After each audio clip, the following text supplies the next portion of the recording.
Hello, hello, and welcome. This is the So You're an Author podcast where I interview indie authors and we yap about their books. I'm your host, Adair Reese, and today's guest is J.R. Wolf. J.R. Wolf is a fantasy writer residing in the beautiful state of Colorado. When she's not writing or spending time with her family, you can find her at her favorite fishing holes or watching her favorite pair of reckless monster hunters. Though don't be surprised if you find her raiding her horde of enemies on whichever game she might be playing. If you enjoy quirky, nerdy gamer, comic-loving, camo-obsessed weirdos, then she's your girl. I want to thank Jay for joining me today. How are you doing? I'm doing really good, thank you. I'm happy to be here. Awesome. So, because again, everybody on this podcast already knows we're 16. Oh my gosh, are you episode 16? No, 15. 15 episodes deep. So everybody knows I love a little redundancy. So tell me or the listeners something else about yourself that maybe wasn't in your blurb. Yeah, something I find kind of fun to tell people is that I actually went to school to work in NASCAR. So I wanted to be on a pit crew and change tires and all that kind of stuff. I'm a really big into racing and stuff like that as a kid. And that's what I wanted to do, but unfortunately didn't go the way that I wanted to. So then after that, I moved out to Colorado. That is some lore. Yeah. No, that's really freaking cool. Okay, so I grew up. I live in the South, so of course I grew up on NASCAR. I haven't watched it in years, of course, but like the pit crews were always so interesting to me because they're so fast. Yes, they're very fast. And one of the classes that I took, because I went to North Carolina, and in North Carolina they have NASCAR Technical Institute, so that's where I went.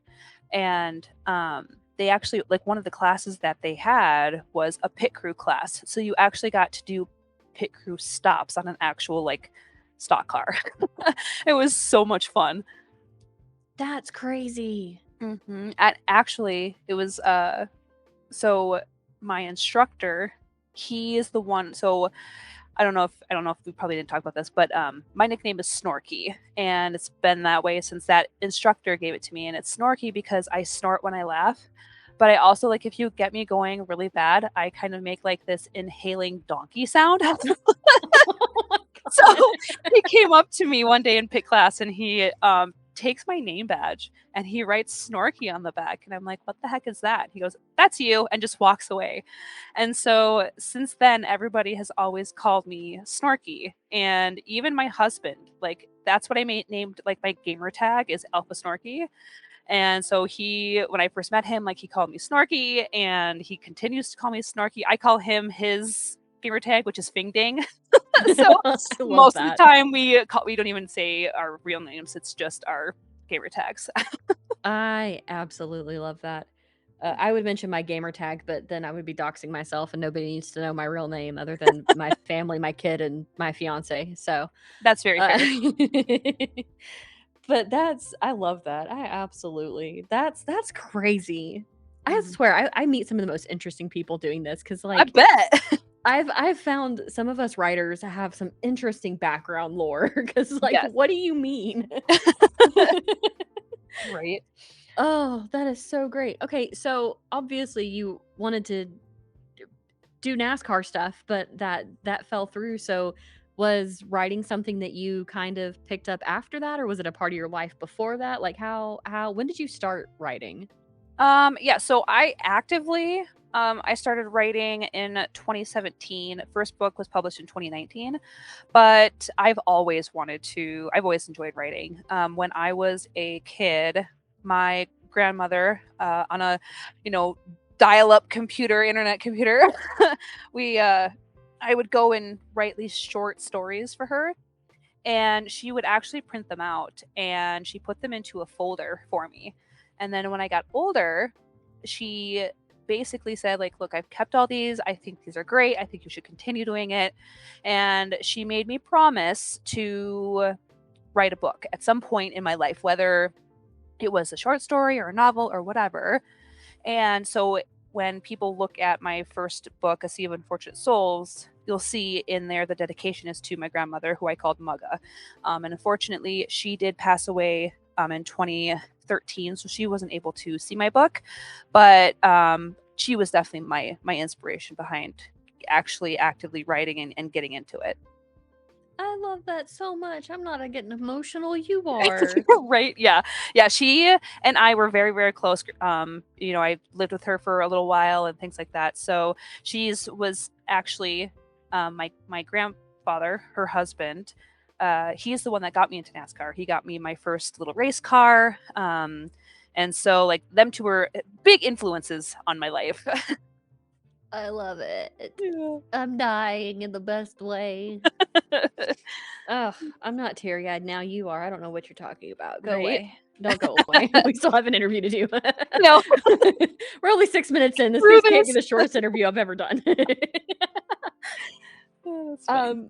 Oh, I love that though. I love that she kept them and printed them out and like made a little. Oh my god, I'm so emotional now. It's too Yeah, too many and emotions. unfortunately, I don't have the short stories anymore. I don't know Oh what happened no. to them, but it doesn't matter because now I have my actual novels to look back on, That's very true. Like, That's yeah. very, very true.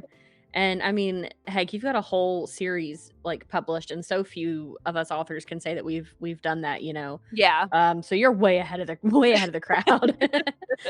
um, so was that kind of plays into the next thing of did you always want to be an author? And obviously, I think I can say maybe not always, but yeah, you did at some point. Yeah, for sure. And it was one of those things where like I even like creative writing classes in high school and everything. I always loved that. And I remember having a teacher tell me to, that I should definitely get into writing, even if I didn't publish anything or whatever. And so it's always been in the back of my mind. And my best friend, actually, she's a author too. I met her on a Facebook author group, and we became critique partners and then best friends. And she was a lot of help to get me to past that point, of like, do I actually want to publish something? Yeah. I love having friends like that. Like, they make me so happy. Sorry, I'm also having to watch Blue because he's got the zoomies right now. And sometimes part of his zoomies are running and jumping and climbing up my recording booth. Because Lovely. it's just moving blankets. So like I'm trying to make sure that he's not thinking about doing that. Because sometimes you can I don't know if you've ever had cats, but sometimes you can tell what their brain cell is thinking when they've got it. So I'm just like, what are you doing? Stay calm, back away from the booth. Like just stay in the window. Do your cat, watch your cat TV. Leave me alone. I'm sorry that the Roomba sucked up all the paper stars that were in the floor you were playing with. At least he found a mouse or a mole or something the other day in the apartment, and that was a whole thing. And I'm like, go. Lovely. So now I'm trying to figure out if there are mice underneath my oven, but I don't want to call my apartment complex in until I know for sure. Right? Yeah. Oh my gosh. I don't want to have to be like, oh hey, by the way, no. I'm on too many deadlines for that. I can't have people in and out of my apartment all day. Right? No, that cuts into my recording time. We can't do that. So you just released, or wait, no, yeah, it's released. You just released She Who Hunts the Moon, which I had the wonderful privilege of editing, and talking about deadlines. Girly, we were on some tight deadlines. Oh my gosh. I just have to say, like, kudos to you for dealing with me because that was a mess. Those were some tight deadlines. I know. And it was funny because, I knew. So to kind of give you a little backstory on why I pushed it the way that I did is because there's a, what am I trying to say? A book convention that I'm doing, and it's the biggest one that I do every year. And that one, so I knew that like I wanted that book for that one because last year all of my books were there, so I wanted something new to bring to the table. And I had this like in my head at the end of last year, so I'm like, oh, I should be able to write it between January and August. Yeah, that was rough. I'm not doing that again. That was very rough, but hey, we got it done. We did. It's out now, and I need a new copy of it to see like the changes that you may or may not have made. But I will go and buy one of those when I have nickels to do so, because apparently we don't do pennies anymore, so it kind of defeats the point of saying pennies. I have to move it up to nickels now. Yeah.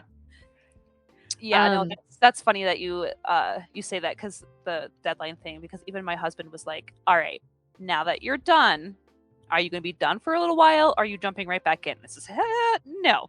Like, I need at minimum a solid month before I can even think about writing another book.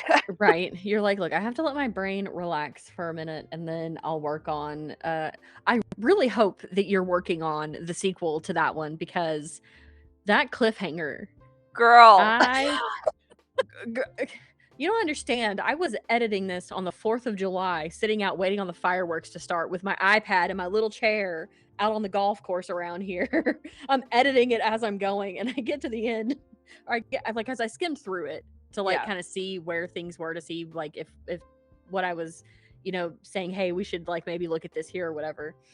And I got to that last page and I was like, what is that? And it's so funny because like I used to hate cliffhangers. Like, I used to loathe them when I would read them in a story, but I realized, like, as an author, I love them so much. That is one So that yeah. y'all listeners, if you go pick it, this book is really good. It's really good. I'm not just saying that because I edited it. Like, it's actually a really good book. I love the premise of it. I love the idea of it. Sarai, the main female character, makes me want to rip my hair out, but also go her all at the same time, because she's going to get hers and I love it. Not like in a bad way, get hers. Like, get hers as in like she's going to get the revenge that she totally deserves to lay down the law on people. You know what I mean? But anyway, what I'm getting at is it's a really good book and you should read it, because I need more people to scream at you about that ending. Yes, just know that, yeah. Well, and if you go read the reviews, you will see you are not the only one. Oh yeah, who's like, yeah. what is with that cliffhanger? That cliffhanger was insane. When I was writing it, like, not even writing it, but in stage of like the plotting and everything, I already had the ending like figured out. I knew it was going to end the way that it did. Oh, I would straight up. I'm just saying, if we were like Discord friends or whatever, like I would have like Discord called you and just like you just would have heard screeching noises. Cause like what even? Yeah. So it's so great. So what was the inspiration behind first of all, before we get started on that, we've talked about it. I've like I said, but do you want to kind of tell everybody what She Who Hunts the Moon is about? Yeah. So She Who Hunts the Moon is basically it's a Norse mythology inspired Viking wolf shifter romantasy series, is kind of the long-winded way to say it. But it basically, so it starts out with Sarai, and she has grown up in the kingdom of Kasgard, and she lives in Mistford, and her father is the king, and he needs to name an heir, as most kings do, and she is the first in line. There is no oh, it has to be the firstborn son. Like, no, we don't do that here. And so her thing is like, her father just never believes that she can do anything. Like, she's a woman, so she needs to do womanly things and all that misogynistic lovely stuff.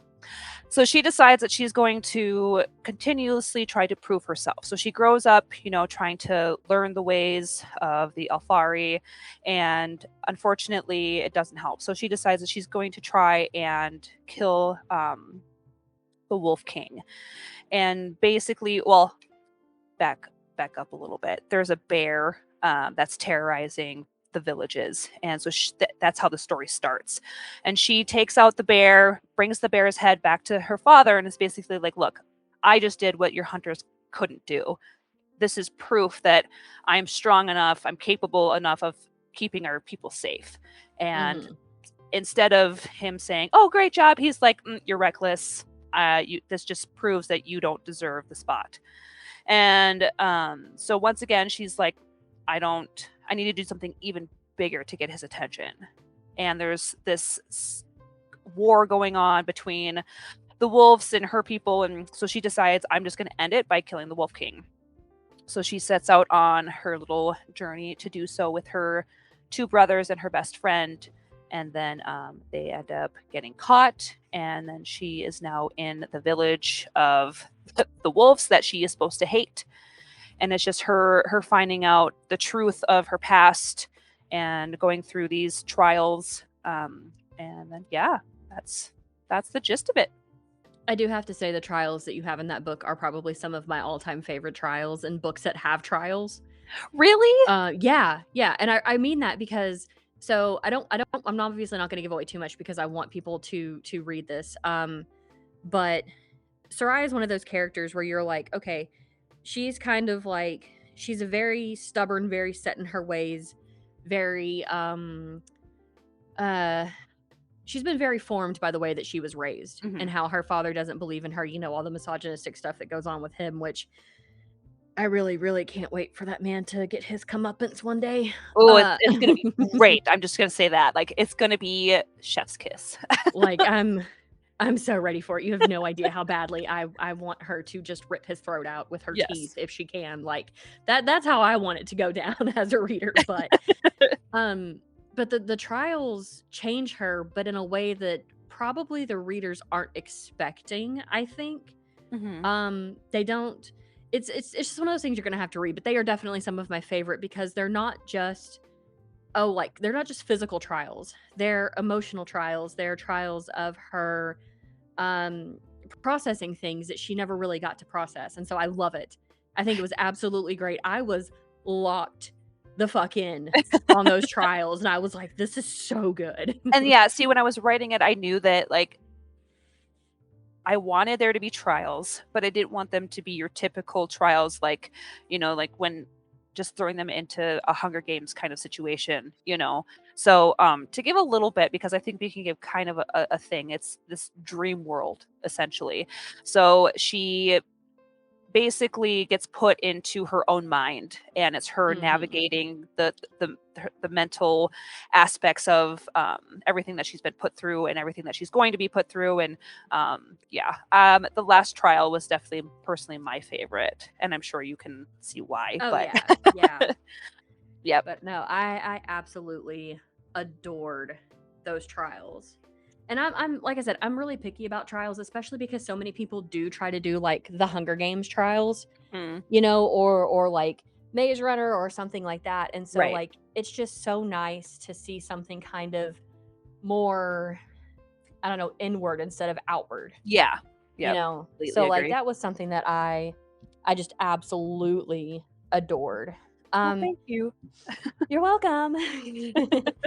So you did mention plotting. Was this a book that you plotted? Did you pants it? Or do you do a little bit of both? Like what's your standard like writing style? Yeah, so I think it's kind of changed a little bit over the years. I started out just pantsing my ass off. Like, Yeah. it would just be one of those things. So, one of the very first like short stories I wrote, I seriously sat down and wrote it in a weekend, just going for it. But as I get into these more like She Who Wants the Moon, like these more complex worlds and things like that, I find that I'm doing more plotting, more world building, things like that. Like, it took me.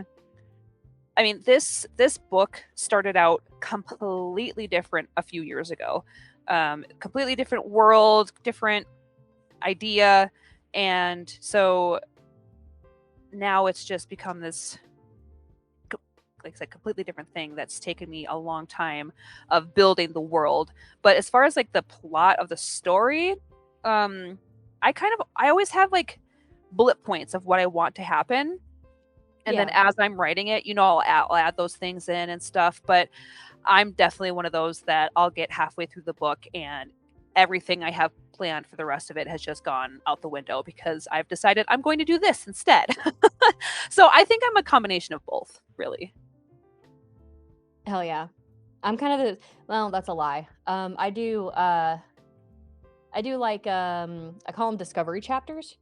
And that's kind of like where I do most of my world building and stuff for my Okay. books. And then I'll do like like what are the word what are words? Even are words at this point. But I do like a discovery chapter, which is me basically, like I said, doing some world building and then kind of going from there. So I'm a pantser. I don't know why I keep trying to tell myself I plot things. I don't. I just pants the crap out of things and hope they go one way or the other. I try Hmm. to have like, okay, I know I want to get character A to, point C. So let's see if I can find B somewhere along the Yeah, way. yeah, I'm pretty much that way too. Like Yeah. it's just, and I mean, I commend anybody who can follow a plan that they have in place and have it not go haywire. Like, good on you, because that is not me. Yeah, My whole right. life is chaos, so I can tell you my books are going to be chaos too. Look, for your whole life being chaos, if your books are chaos, then like it's some really good chaos. Yeah, right. uh I just know that like most people when they hear like, wolf shifter romantasy, they're like, "Oh, this is going to be like alphas. This is going to be a megaverse." Yeah, like No. paranormal, urban fantasy kind of thing. Yeah, yeah, but Yeah, yours, I love yours. I love your wolves. I love your characters. Your world feels lived in like a good way. You know what I yeah, mean? yeah, I love the different things. I will say, like the Alfari are kind of whatever, but the Valkara, your wolves, oh my god, I love them so much. yeah. And see, so to kind of give you like an idea of my brand, everything I write has some form of wolf in it. I mean, as you can tell by my last name, I love Yeah. wolves. It's something that will s- always be in my book in some aspect, even if it's just regular wolves that live like normal animals. You know what I mean? Like Yeah. in one way, shape, or form, that's me. That's who I am. That's what I love.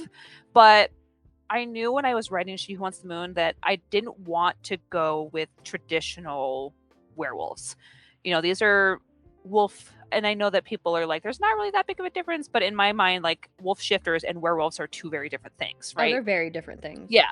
So in my mind, I knew that like I prefer a different kind of, because like I have that, right? So my one of my series has just regular werewolves and vampires, and it's more urban fantasy, but I don't always want to be known as those with those kind of wolves. I wanted something different, something new, something fresh, and so that's why when I was writing this, I knew that it was going to be something like the Valkara.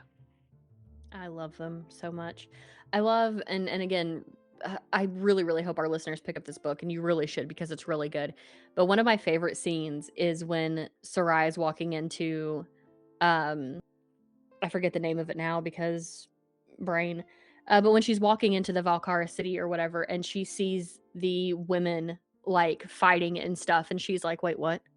Yeah, like that's a Because thing here. yeah, because back in Mistford, they don't do that. They're very prim, they're very proper, they're very ladies of the court. Hmm. Whereas out there with the Valkara, they have to hunt just like the men do. They have to fight, they have to know how to survive, they have to do all these things.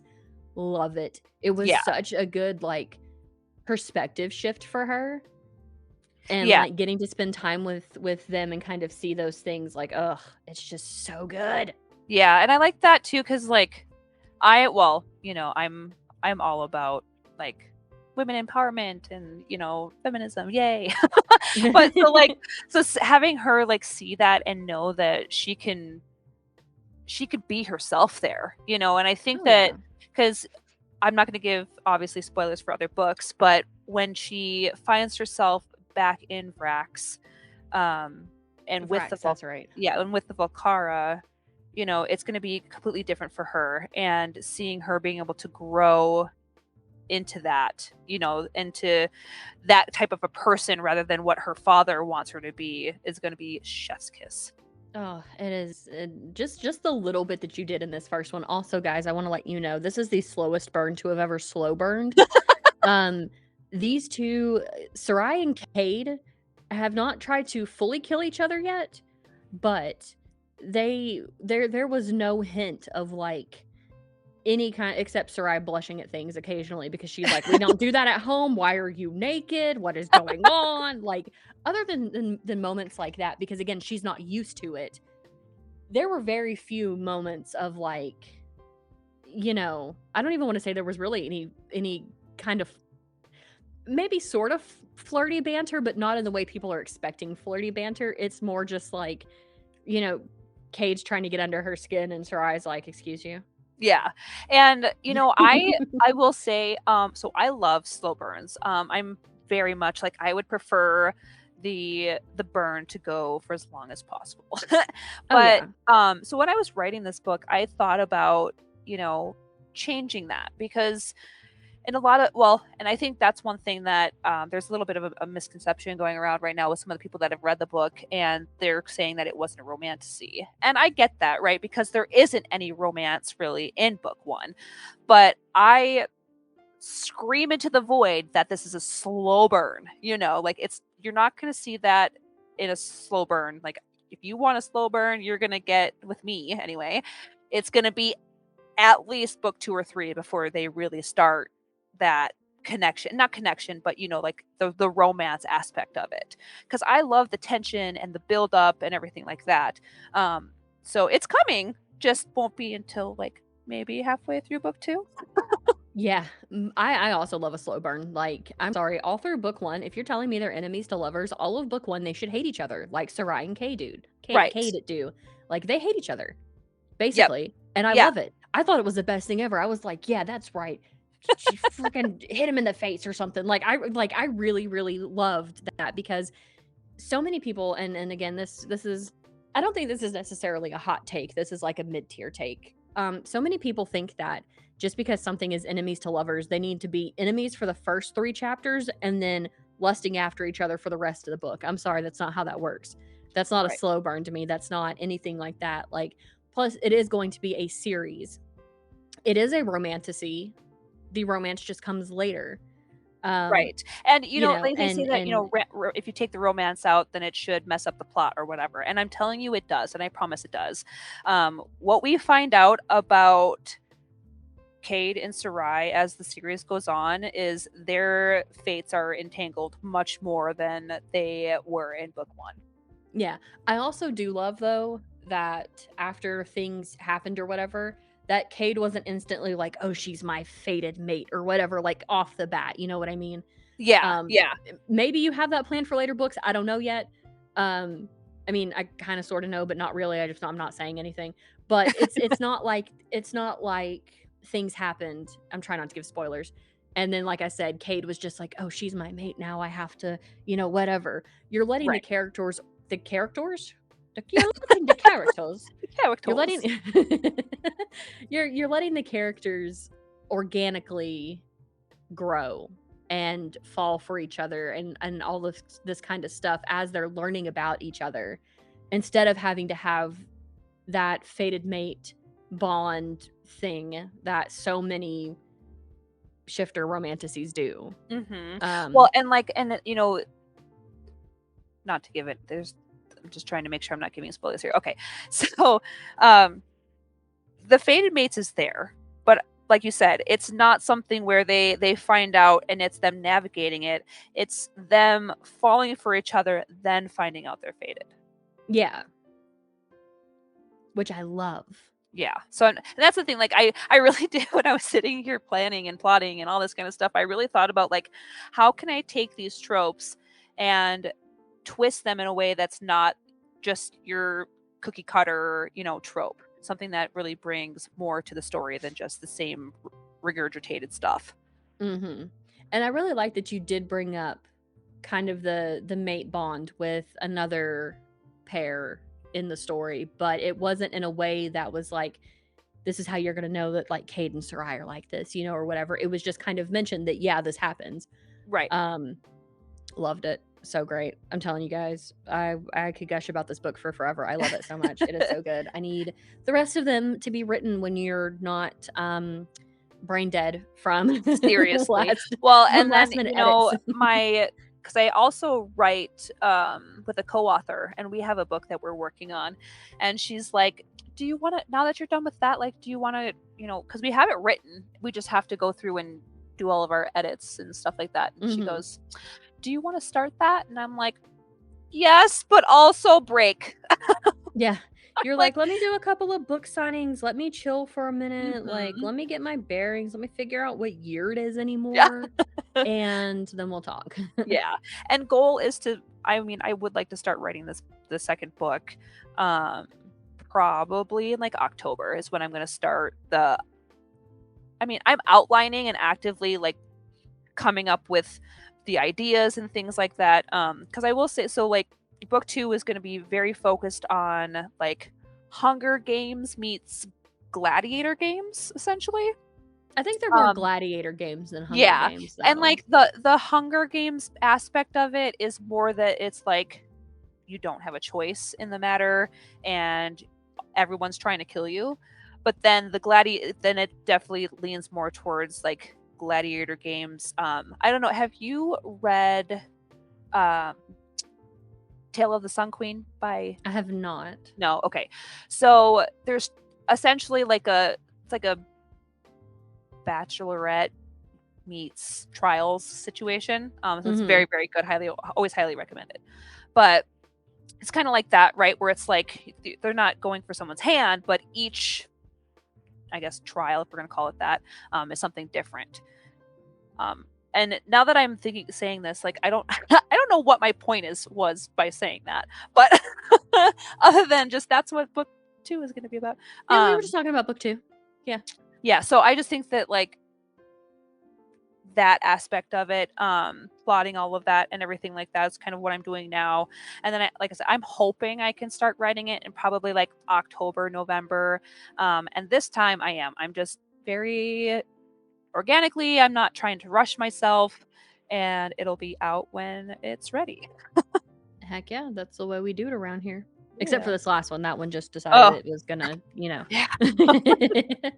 Well, and sometimes I know that if I don't push myself, especially with how busy life gets, I mean, I have 2 kids, so that in itself, and then 2 jobs on top of writing, so my life is just always Girl, you were crazy. always busy. Oh, I'm always so busy. So and I think that's why I wanted to push so hard for this one, just because I didn't want to let my author business be pushed off to the side. You know what I mean? Like Yeah. I wanted to make sure that I still, because I try and publish at least 1 book a year. So this was my 1 book. And then hopefully next year, I'm hoping I can do the co-author one that I'm writing, and then the next book for the Bargerborn Legacy. I'm gonna have to wait like 2 years for the next one. I'm so upset. Oh no, it won't be that long. I'm so upset. I I know, I need know. it. I need to Well, know what happens to my babies. and I mean, at least you get the privilege of being one of the first people to experience it since you are Oh the yeah. editor. That is very, very true. That is very true. And I'm hella excited for it. I don't Yes. think you guys understand. Like I'm so hella excited for it. Um but it was just it was such a good book because you really did you took a lot of tropes and kind of turned them on their heads. I mean, hell, you inspired me to make a character that was Sarai's polar opposite, but still ends up losing everything in the end. I had Mhm. sent you a DM about that. My maybe a romantasy. I don't know. It might just be a political fantasy at this point. Um, to wear a crown so heavy is basically I was like, I love Sarai so much, but I want to write her polar opposite. I want to write Yeah. about the princess who did do everything her dad said to do, but in the end, she still doesn't get her crown. And then she goes on her Sarai like journey where she's like, I'm gonna rip your fucking throat out with my teeth if I ever get my hands on you. Yes. I love that. But of course, it's not going to be her dad that she does that to. It's going to be the person who stole the crown from her. But That's still perfect. oh yeah. But it was the way that your writing is it's so easy to read. I got so lost in the world, especially once we got to Vrax and we really started looking at the Volcara. I fell in love even more with everything going on. And I think I even put in my editor, I talked to you and I was like, hey, I need more lore. I need more world building. I need more backstory. Yeah. Well, and I want more. what's funny is like we talked about that and about me putting more information about the Alfari in when she's talking to the kids and stuff, and I completely forgot. So which is actually okay, because I was thinking about it and I'm like, we know where she's going in book 2, And so that's going to give me a big opportunity to add that stuff that I missed in book 1. Yeah, I feel like where you're going in book 2, and of course I know because we kind of talked about it a little bit. I think you will have more of a way to incorporate more of the like Alfari lore and stuff, because you do really, really good with the Volcara lore. It's amazing. I love it. I love their stories. I love everything about them. They are utterly fantastic, and I just, as a reader and as your editor, I was just like, I just want a little bit more about the Alfari, but we'll get that in book 2. Oh, yeah, I can wait. I can wait for that. It's fine. I promise it'll be worth it. It's okay. I promise it'll be all right. And I'm sorry, book 2 will also end on a cliffhanger. Yeah, that's fine because I know you're writing more, so it's fine. Right. Just don't let anything happen to the stories, because if book 2 also ends on a cliffhanger, I'm gonna come at you. I know how to. Look, my ex-husband's from Colorado. I know my way around there. I'll come find you. It's a 16-hour drive straight through. I've done it multiple times. I can do it again. Right. Plus, not gonna lie, girl, I miss the mountains so bad. Oh my gosh. I love that landscape out there. Yeah, I think like it's actually funny. So my best friend that I was talking about earlier, she came out here a few years ago for the first time, and she lands because like anybody who's from Colorado knows, like DIA is in the middle of nowhere essentially. Like, oh yeah, you get off the plane, you walk outside, and you're like, where's Denver? And it's like it's just 20 nothing. miles away. Yes, it's like forever away. Right. And so as we approach Denver, she goes, oh, like I actually thought that Denver was in the mountains. And it's like, yeah, that's a little bit of a misconception. Some people don't realize that it's not actually in said mountains. Yeah. I also forgot that I named my cat after the infamous horse statue outside of DIA. Oh, Blucifer. Yeah, like that's my cat's nickname is Blucifer. And I was like, why is it? Because his name is Blue, and I call him Blue. And then when he's being a menace to society, I call him Blucifer. And I was like, why does that sound familiar? Why do I know that from somewhere else? And I was like, oh right, the big blue murder horse. That's what that is. With the red eyes. Why they made that design decision, I will never know. I don't know. That horse is terrifying. Well, and like the backstory about that horse, right? Yeah, didn't it fall on top of the sculptor and kill him? Yep. Yeah. So Blucifer is his name is fitting. For our listeners who have never been outside of DIA, there's a giant blue horse statue with red glowing eyes. It is the best thing, but it is freaky. It is terrifying. And like it's definitely one of those things that like if you're ever in Colorado, just go drive by DIA. You'll see it from the road. You don't even have to go down there. It's giant. It's huge. It is. And it's menacing. It just stands there. It's so great. It is. So you want to tell people about your other book series? You want to keep talking about She Who Hunts the Moon? What do you want to do? Yeah, I mean, you do have another book series, so yeah. So the other book series I have is more of a fairy tale retelling series. The way that I kind of pitch it is if anybody really enjoyed the TV show Once Upon a Time, it's like that mixed with Pirates of the Caribbean. Yo. Yeah, and that just saying that, usually people are like, sign me the fuck up. I mean, that's literally what my reaction just was, because again, like I'm working with you on the Vargaborn series, but like I haven't had a chance to read your other books. I need to. I think I have a couple of them on like KU or something, or I did before my KU ran out. But I will get them back. So like I have no idea about them other than you wrote them.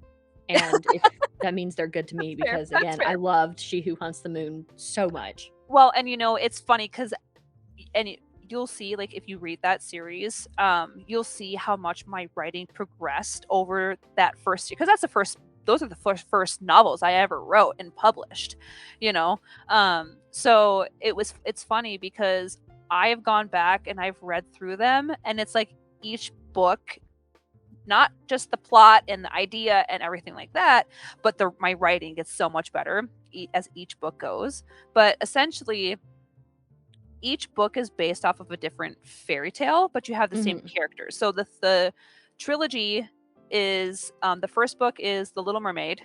And so that one follows Ari, who is the main character throughout the entire series.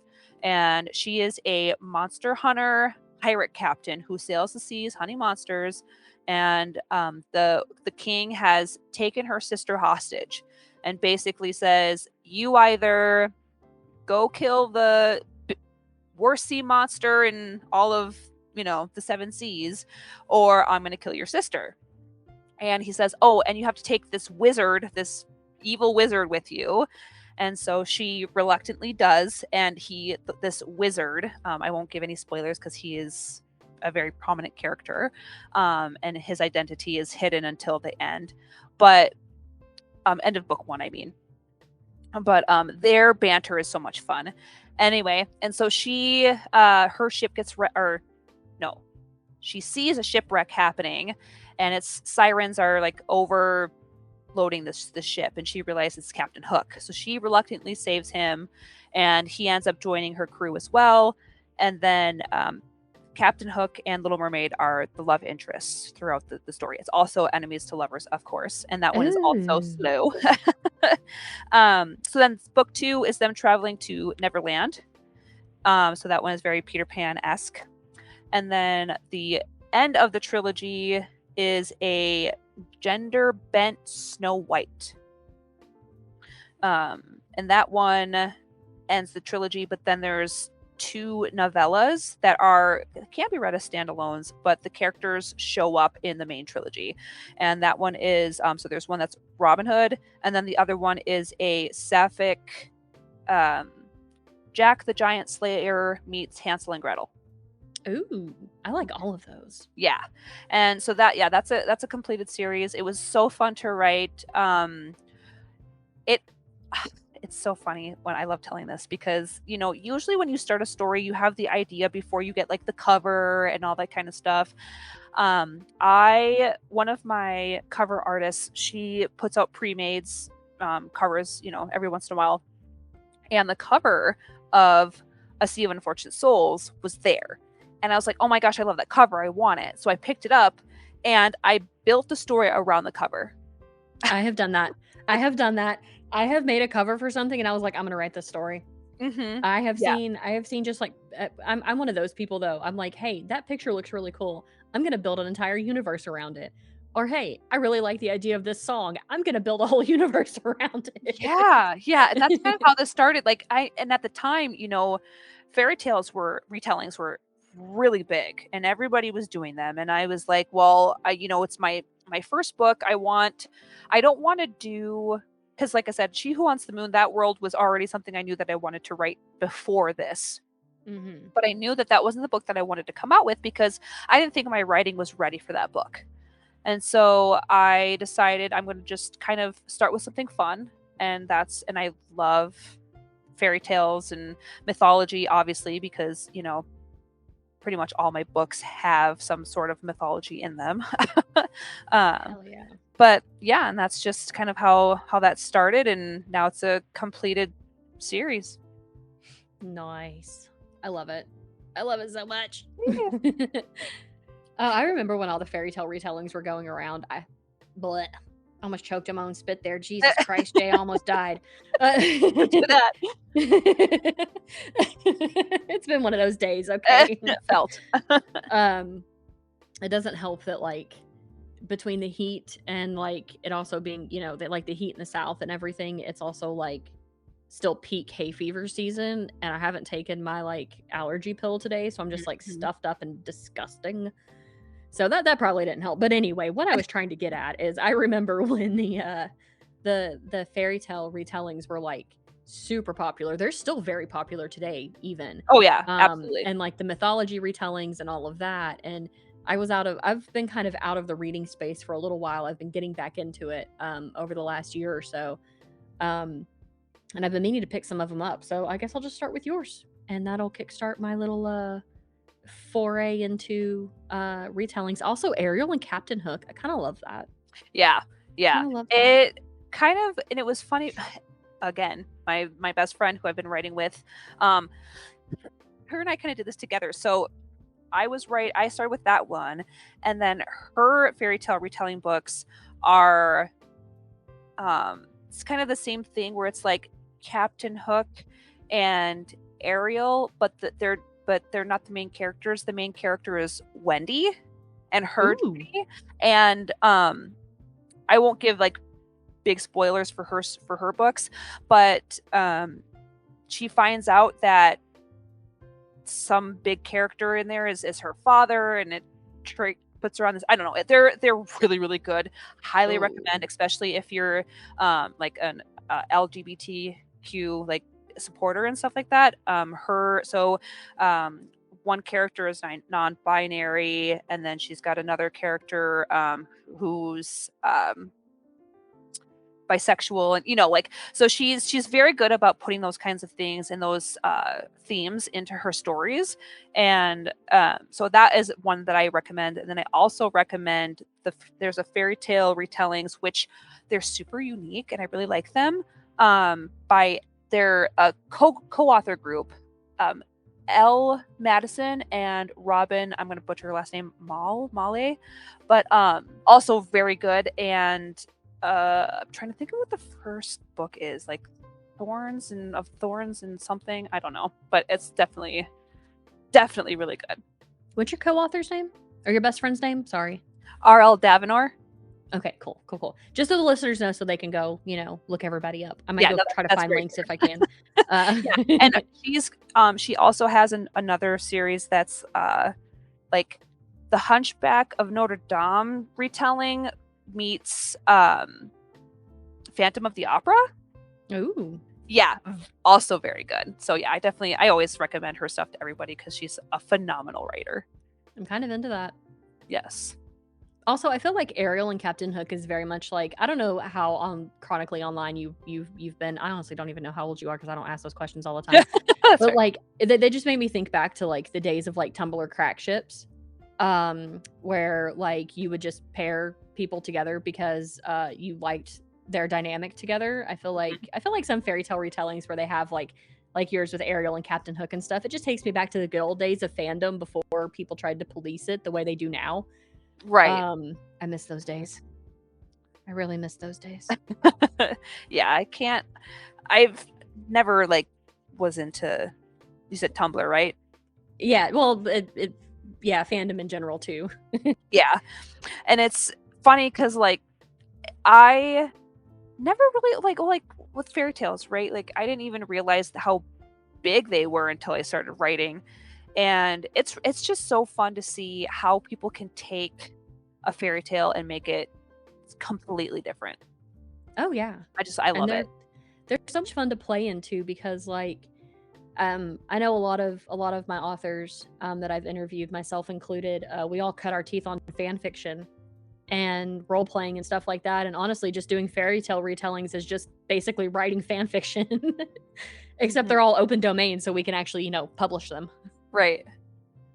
But yeah, so I well, that's a big misconception is, so like Ray, R.L. Davenor, she has gotten a lot where people will come to her and be like, can you actually write this? Like it's, you're taking Disney's, and it's like, no, people, these fairy tales were around for a very long time. They're public domain. We can absolutely take them. We just can't take things from Disney. Yeah, Disney is not the one. Disney did not create these stories. These stories have been around for ever. Like centuries, maybe not centuries. Actually, yeah, maybe, but they've been around for these are not Disney stories. Oh my god. Right. Yeah. Don't get me started. Don't say that. Look, I'm not a Disney hater. However, that is one of those like grinds my gears things that like people are like, "Oh, you're writing this, so like are you basing it on the Disney version?" No. I'm basing it off the real version that wasn't watered down for children.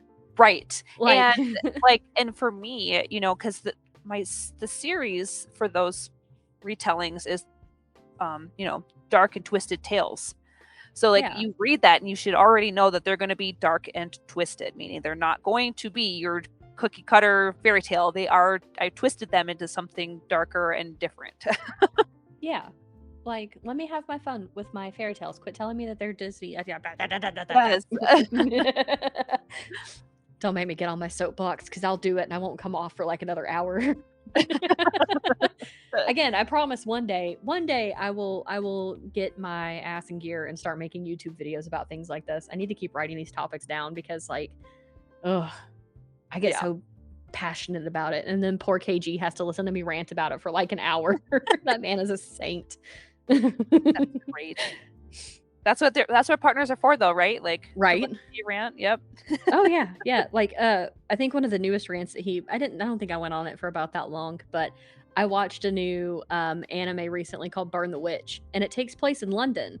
And so I was like, okay, so they're going to use British voice actors. No, they were American. And I was like, why would you put it in London Why? and not make them British?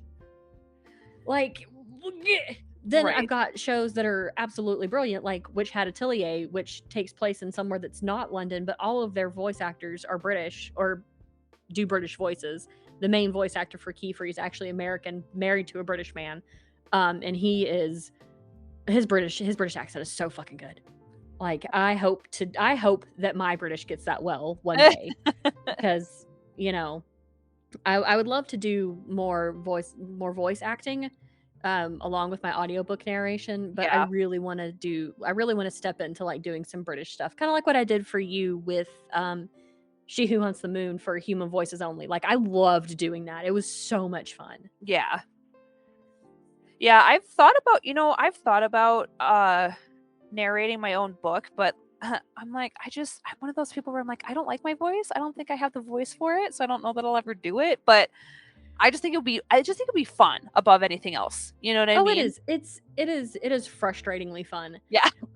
And I say that I'm almost done with one. I'm doing 2 books in tandem, kind of like recording one for a few hours in the morning, recording one for a few hours at night. Okay.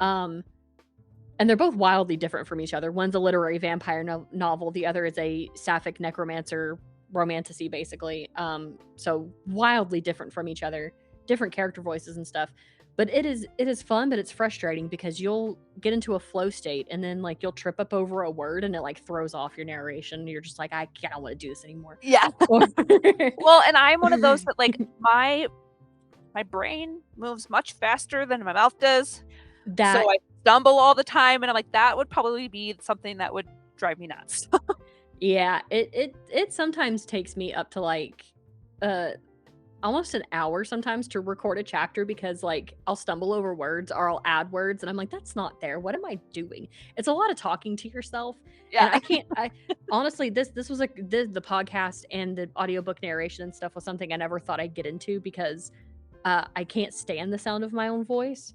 And I have to listen back to myself doing stuff, and I'm just like, this is cringe. Yeah, but again, that's probably I'm also why a millennial though, so I'm like, you know what? It's cringe, but I'm free. That's all that matters. Exactly. That's great. Yes. But I think if you have the stuff to do it, I say why not? Just have fun with it. If you wanted to like test out doing one of your novellas or something, just for the funsies. Plus, the more human voices we have out in the world, the better, because the AI is getting real bad. Yeah. Like, that's something that it's like, my husband and I were just actually talking about this the other day because there was,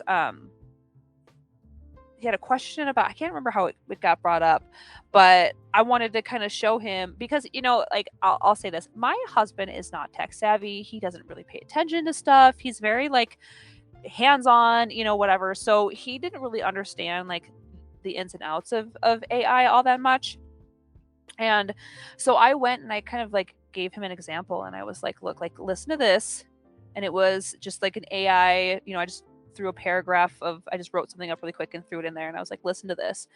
And I'm like, okay, and now listen to this. And I grabbed my Audible and I pulled up, the current book that I was listening to. And he was like, wow, like that's a big difference. And it's like, AI is not going to be able to capture the same things that a human voice can. They're not going to be able to give that like those deeper emotional scenes like a human voice can. Oh yeah. Like, and so it was just funny seeing him like somebody who has no idea what's going on to be like, oh yeah, like that's a big difference. And I'm like, yep, that's AI for you. Yeah, and like there you can tell the difference between a toaster and a person, you know? Right. Because the toaster's not gonna have any emotional depth to it. They try to make it sound that way. AI's gotten really good about even putting in like breathing moments where a person would Uh-huh. breathe Yep. because so many human voices are being scraped off of everything these days. So like they're getting ugh, It bleh. sucks. Don't even It get me does on this suck. rant. Yeah, this is another rant that I will go on for hours about because like uh look, I will say that AI can be good in some spaces, but they need to stay Mhm. out of creative spaces. Right. If you're Right. going to use AI for cancer research or any other kind of medical research or just calculations or and even then they'll hallucinate calculations sometimes. But Well, and that's like, it's one of those things like it's okay to give it, if you were just asking like general questions or whatever, but it's like it's when you're using it in a way that's going to harm someone else. Like that in I my also don't like mind. the environmental impacts on it because like Oh, we're that we're in not itself like we're makes not we're me not to sad. we're not to space travel yet, guys. We can't go colonize Mars yet, and y'all are active. Not y'all, but other people in general are politicians and billionaires and shit are killing our planet for what? Like, Or people are killing our planet to make, really crappy AI flyers for their events. And I see an AI flyer and I'm just like, this is the ugliest thing I've ever seen in my life. Give me $20 and I can make you something. I'll do it for seriously. free. I know, right? Over AI. Yeah. Like Well, and like that's I like I will pull up Canva and make you a flyer in like an huh. hour for Like free. Canva is available to you people. Use it.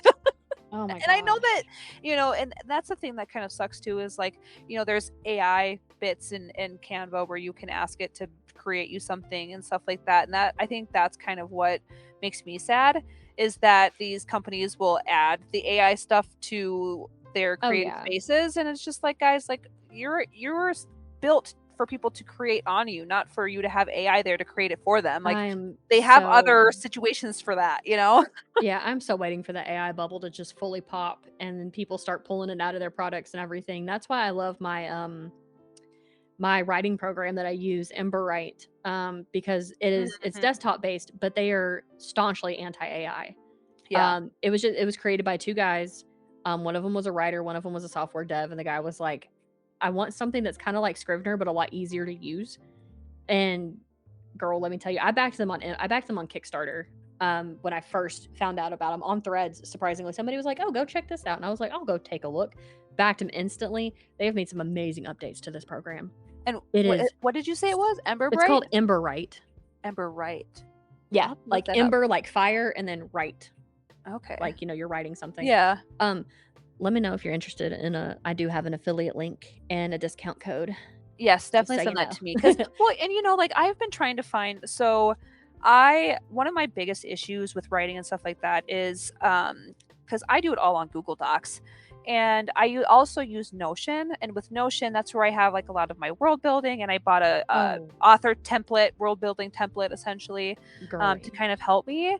But I have yet to find. I just want something that's a lot easier to house all of my world building information that makes it easy to click on and not have to go from So, Google Doc to Notion to this to that. let me tell you something.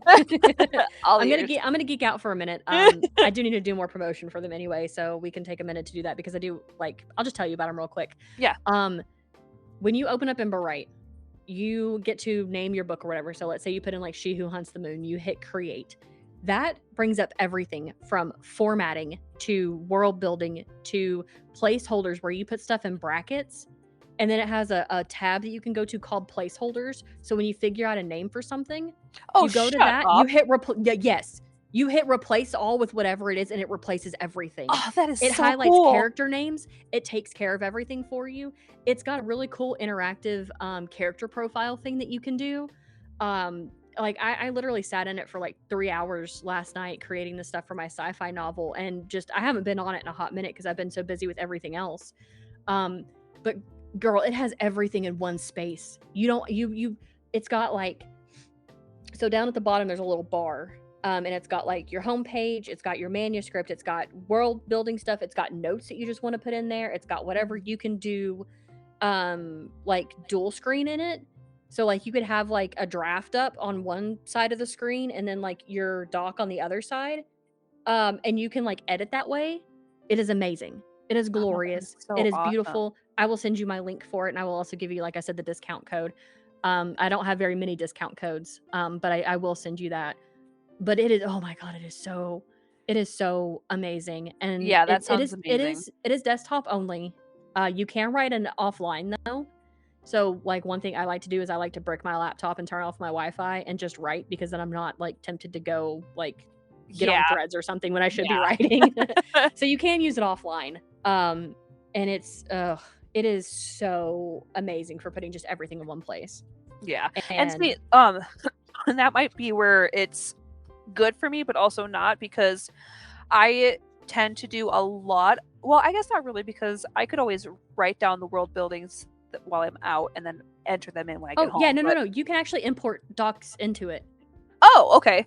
Yeah, I yeah, got you. they have an import function. So Mhm. you can do that too, but like it does literally everything. Like you can even format in it. So you can format your book in it. It'll show you previews of what your manuscript looks like as you're writing it if you want to see stuff like that. It's got Oh, that's reports that nice. tell you like commonly used words, and you can do writing sprints in it. You can see the speed at which you're writing, like how many words per minute you're writing as you're writing. It's So, like, really, really cool. when you say format, you mean like for paperback and ebook?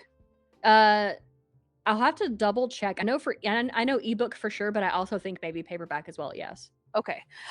I'm just throwing that out there because and I apologize to anybody who is, but I am not a fan of Atticus. I think it is very bogged down and doesn't have a lot of the great features that I know Vellum and what's the Adobe one? Oh crap. Uh, It's right I on the tip don't of my tongue. I don't know.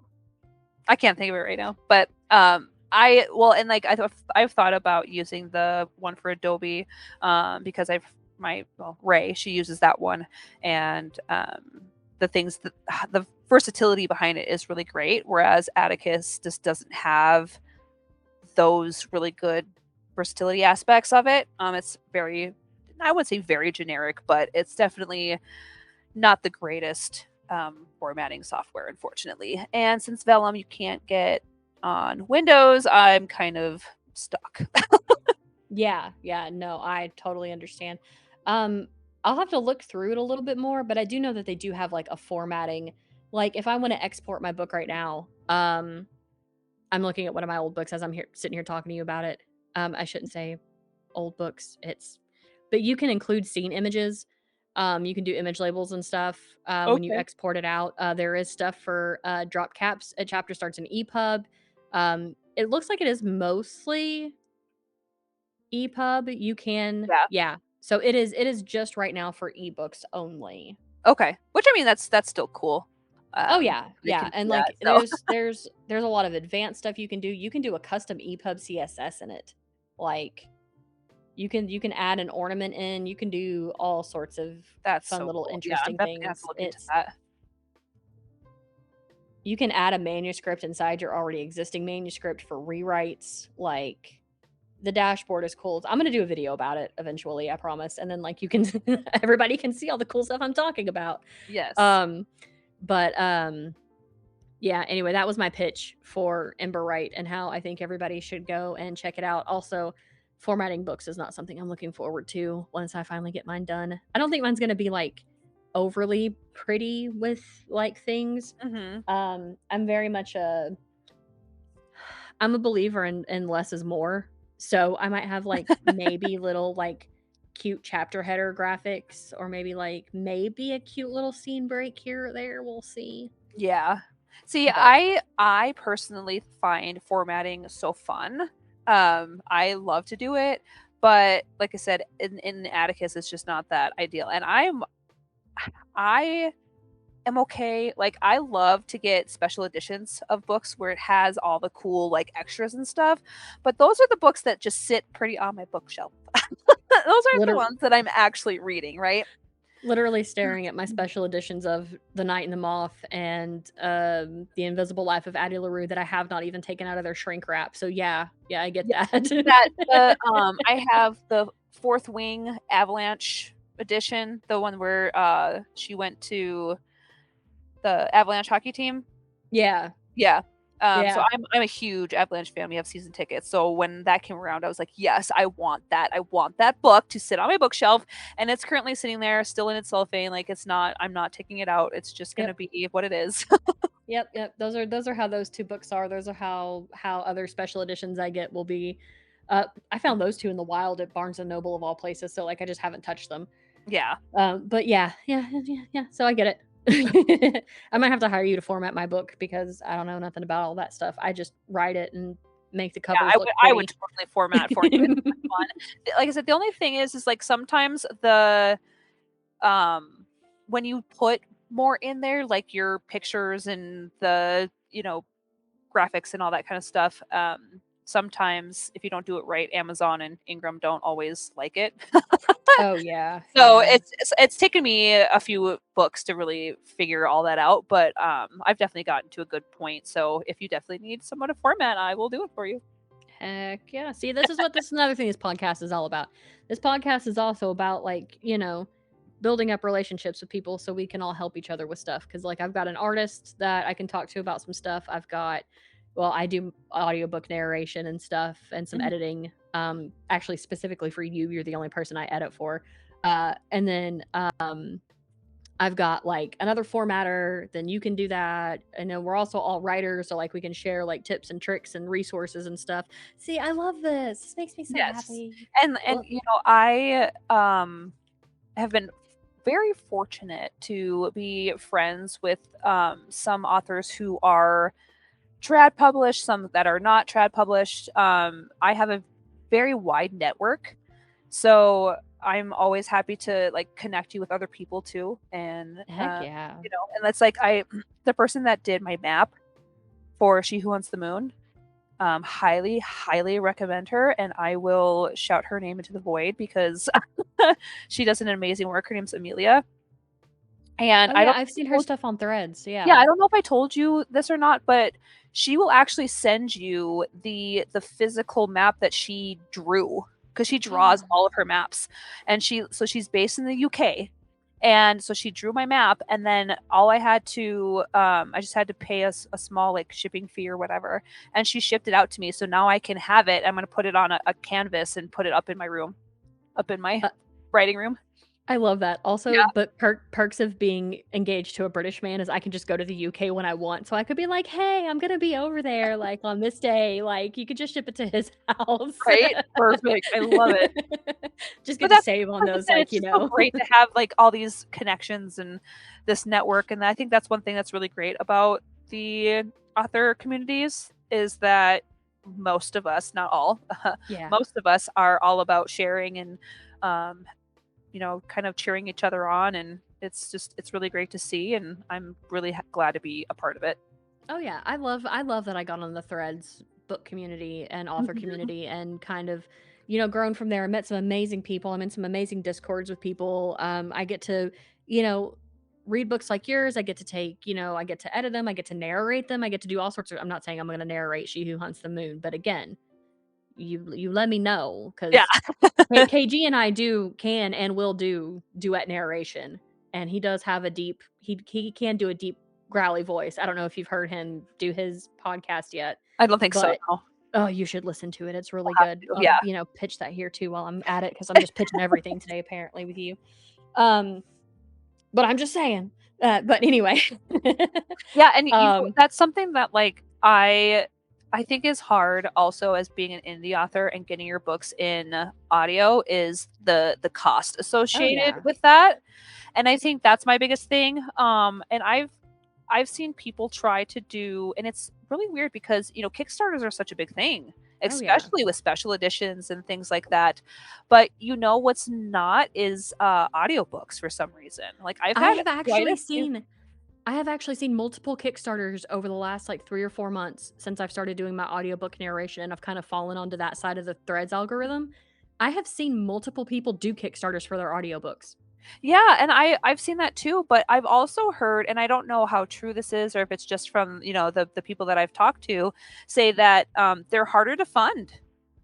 Yeah, they can be. They Yeah. can be, and I can And I get understand that why. too. Yeah, and I get that too cuz like you're not getting a physical copy of something, right? Like Yeah. Well, essentially. that's why I think most people with their, like, extended goals some people also include the ebook with Yeah. the audiobook copy. Yeah. See, I would do Um that even with like the physical, right? Like if Oh, you yeah. fund up to this amount, then you get, An this ebook, a physical copy, or whatever, right. like Yeah. and I Yeah. think also with their stretch goals, they might do more, like, physical stuff, but, Yeah.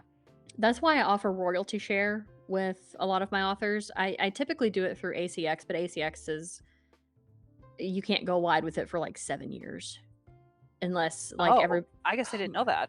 Yeah, yeah, ACX is a 7-year contract. Okay. Um, so, like, that gets a little more Why does that not difficult, you surprise know? me? No, no, it shouldn't at all. Yeah. Um, but or I think it's that or if the right holder, AKA the author, and the producer, AKA the narrator, both agree to pull it from ACX, then you can go wide with it, but it's a Okay. big whole deal. Most of my books are through ACX because it's easier on all of us to just do the royalty share that way. Yeah. Um, but yeah, I no, always no. forget that there's royalty share. Hmm? I always forget that there's royalty share. Oh yeah, yeah, yeah. There are other companies that do it too. I think Podium might do it maybe. I Okay. know Author Republic, I think that's their name. They do it, but I got rejected from their thing. I've got to redo my it's been 30 days finally. I can redo my audition for that one. Okay. Um but anyway, there are other sites that do it too. It's just ACX is most everybody I talk to except the person I'm doing the literary vampire novel for are all in the Kindle KU Mhm. ecosystem anyway, so it makes sense to go through ACX Yeah. at that point. And then we all make nickels until eventually we make a dollar and then we're all excited. Right. It's I yeah, and the only that's one downside of thing royalty that share. yeah, and that's one thing that, just kind of blows my mind a little bit, is how much authors and creators really get from an audiobook. Like, Oh yeah, it's so sad. and unless you're selling it, you're distributing it yourself Right. or through Libro or somewhere that's not something like that. Like you do not make if you're doing royalty share with your producer, your narrator, it is not again, because at least through ACX, this is some transparency for anybody who's made it this far and listening to this episode. If I do a royalty share with somebody on ACX, if they make a dollar, we're both making 50 cents. Yeah. Like that's and so it is a slow burn on audiobooks and that will get me into my next pet peeve of people being like, I just want all of the books to be duet styled. Okay, do you have 7 grand to throw down for 2 authors and then an audio engineer after that because you have to unless you're doing it live, like KG and I can do it live, so it cuts our costs down. Yeah. But if you have to splice things in, That's like a it is whole ordeal. expensive. Yeah. Yeah. Post And, like production is not a like, oh, I'm gonna do this in a week kind of thing. It is hours and hours of right. work. And that's part of why I don't know that I would want to do audio, just because of the work that you have to put in when you're editing it. And, like, yeah, like, if I'm just doing it myself and I'm not doing the dual, then it probably wouldn't be as bad, but I couldn't even imagine how much it would like, how much work it would be to do a dual. But again, that's why you have connections like me Exactly. and KG because again, since him and I are engaged and all of that and he will eventually be living over here. Doing stuff like that is a lot easier for us than some people who have to go find a male narrator to also be able to do it to do whatever. So we have a little bit of an advantage over some people. Yeah, But it is pricey. It's pricey. unfortunately. Yeah. But if you're ever interested, you know who to hit up. You got it. Yeah, like, I actually am going to I really wanna push for this, because I know there's so many people who love audio. I admit I prefer audio to the point where, at my second job, that's what I do is I'll throw in, one of my earbuds and I'll just listen to an audiobook while I'm working, and it helps me focus and things like that. And I listen to it, while I'm driving and stuff like that. So I know that the audience is huge for audios, and I really want to get over to that side of it. We'll work on it. We'll work on it. Yeah. Yeah. Okay, we have been yapping for a hot minute now. I'm a talker, so I know I'm able to fill up an hour easily. same, totally the same. I could keep going talking about anything and everything under the sun at this Uh-huh. point. But I know that you probably have some stuff to do with, your kiddos running around and everything. I need to eat something. So I am going to let you go. Thank you so much for being on the show. I had a blast talking to you. Yes. You ever just want to call and talk or whatever, you just let me know and we'll hang out and chill. Blah, blah, blah. I don't know. I don't care. I love it. Anyway. Then Thanks I for having will. me on. I appreciate it. This has Yeah, definitely been fun. it definitely has. It definitely has. And thank you again, everybody, for listening. And go pick up She Who Hunts the Moon. So Jay will write the second one so I can figure out what happens because I'm dying and I need to know Yeah, if immediately. people don't read the book, why would I want to write the second one? Like, come on, Don't people. say that. You have to write the second one. Don't do that to me. I will. Do not make me write fan fiction of what happens. Okay, I will do it. All right, friend. All Thanks right. again. Thank you, and we'll see you all next week. Thank you for listening to this week's episode of So You're an Author. I hope you enjoyed this episode. If you did, please don't forget to rate and review SYAA so we can reach even more indie authors and listeners too. Now keep listening for an amazing deal. Congratulations on making it to the end of this episode. If you're an indie author or know one, I'd like to take this time to tell you about the author services that I provide. Other than being a cool as hell podcast host, I am an audiobook narrator. Now my rates are based on the length of your novel, and I will have a form available on my website for you to fill out if you're interested. I make simple book covers and other character graphics which are listed on my website in the description below. Beyond those two services, I offer what I call Yap and Sip sessions. These are kind of like the podcast you're listening to, just without an audience ever hearing them. We can talk about your plot, characters, or somewhere that you just might be stuck in your manuscript. Call it body doubling with your new bestie, where I'm just here to chill and listen while you work out the kinks, or add some in, to whatever you might be working on with your novel. Everything listed above can be found on my website. Anybody who goes to my website can put the code FOUNDYOURPODCAST, all one word, somewhere in their email or form, and I will give you a discounted rate on any of the services listed above. Once more, I thank you for listening to the So You're an Author podcast. See you next week.